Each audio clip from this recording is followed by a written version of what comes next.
Traxion do love stuff from Next Level Racing. Their GT track rig was the cockpit of choice in our studio up until very recently, with their FGT Elite now taking point for John when he's making videos, and it's very nice. It released back in September 2021, and we recently reviewed it over on the TraxionGG website, link below for that. But if a solid grand for the rig without a seat is a bit too much, Next Level Racing have now entered a more budget option into the wild, but with the same approach to build quality and customizability. Say hello to the GT Elite, an aluminium profile cockpit coming in at only about 2/3 of the price, bar the seat, of its bigger brother, the FGT Elite. Yeah, Next Level Racing's naming conventions are tough to get your head around. While you could buy aluminium extrusion yourself and build a cockpit independently, many prefer prefabricated pieces to make the whole process easier, and these Elite cockpits from Next Level Racing are no different. Full disclosure, Next Level Racing sent us these products to review, and all the opinions we express in this video are our own. There's a link in the description below to our review policy if you'd like to know more.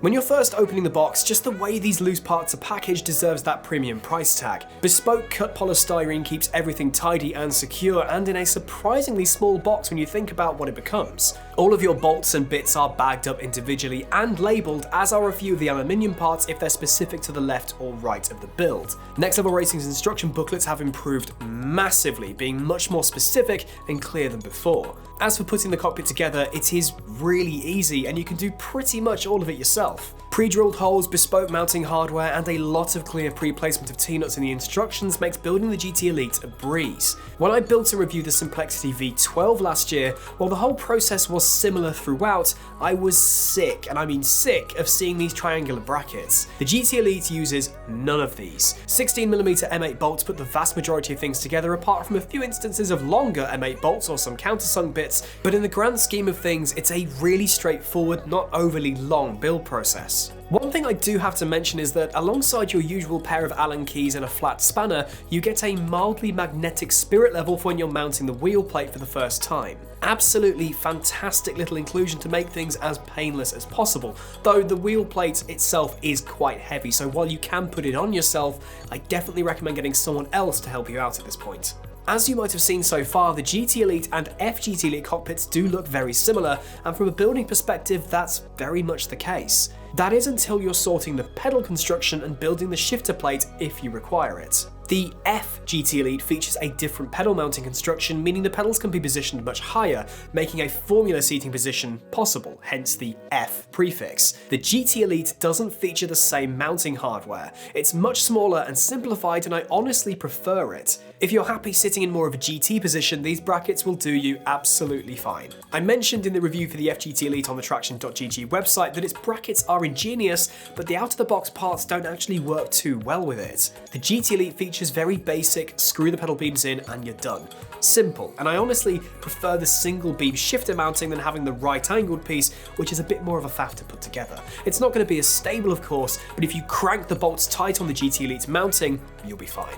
Those aren't the only differences between the budget GT and premium FGT offerings from Next Level Racing, however. The base rectangle on the GT Elite is comparatively squatter to that of the FGT Elite, which isn't a deal breaker whatsoever, but the laser etched markings on the top of the base to get your vertical wheel plate pieces lined up are absent. It means you'll have to eyeball or measure up your vertical pieces to get them in line, but once the wheel plate itself is on, the adjustability after the fact is easy. Next, the rather flash logo emblazoned safety step included in the FGT Elite is absent in the budget version, and you're not getting the ratchet tool in the GT Elite either. Also, not a deal breaker, that one, as while it's a nice addition in theory, both the step and the tool isn't the most robust. However, that tool storage thing you mount to the shifter beam still features a cutout for it even though you don't have it, obviously to save on manufacturing costs. None of those absences have put me off the GT Elite over the FGT Elite, however. They're all quality of life things, nice additions for the FGT Elite absolutely, but don't think you're getting half a product by going for the cheaper option. Once you've got it all built and adjusted for whoever's going to be using this rig, we've got their new lovely ERS1 seat on ours, you've got a really solid cockpit. All the benefits to having an aluminium profile sim are here. Infinite adjustability and customizability, a plethora of accessories to ensure it's never ever complete, and it's built like a tank. No wobble, no flex, no nothing.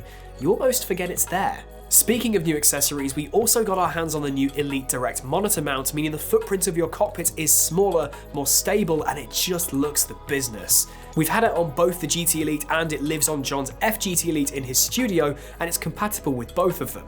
Just make sure you've got your T-nuts in place ready to install it if you're installing it after you've built the rest of the rig itself. If not, you've only got to remove the wheel plate to get started, so it's not a pain to add if you're installing it later on. Otherwise, there's not really much else to say. It's an easy to build, infinitely customizable and upgradable cockpit that doesn't move under load and visually is really clean. It's definitely the best looking aluminium profile cockpit out there, which is something I also said for the FGT Elite. But if you're pretty keen on either of these cockpits, which should you go for? For the premium FGT Elite with all those lovely quality of life trimmings, it's £999. The GT Elite, which is for all intents and purposes the same rig without the formula seating position and extra flare, is £649. Keeping in mind both of those prices are without the chair. General consensus within the Traxion team is that we feel the GT Elite is the better option since it's obviously cheaper, but without any disastrous compromises. You can also grab the GT Elite with the ERS1 seat for the same price as just the FGT Elite alone.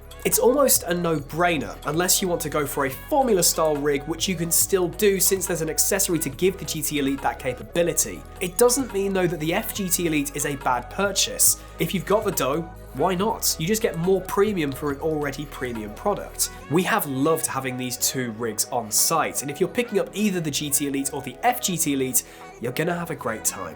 Just one more thing about what I mentioned earlier though, I really do think Next Level Racing need to look at their naming conventions. They really are confusing at times. The F-prefix does make sense, but the FGT Elite and GT Elite being two different products are just a little bit too samey.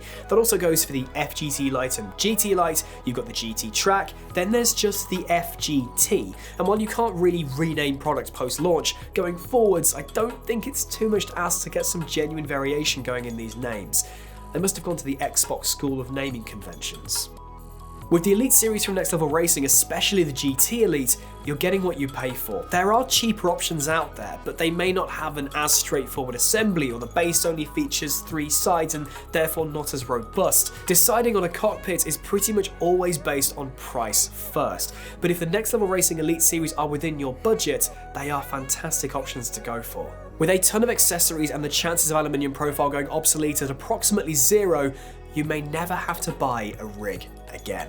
So that is our review of the Next Level Racing GT Elite, and also kind of the FGT Elite and the Elite Direct Monitor Mount and the ERS1C. Thank you to Next Level Racing for sending those things out to us, and full disclosure again, link in the description to our review policy.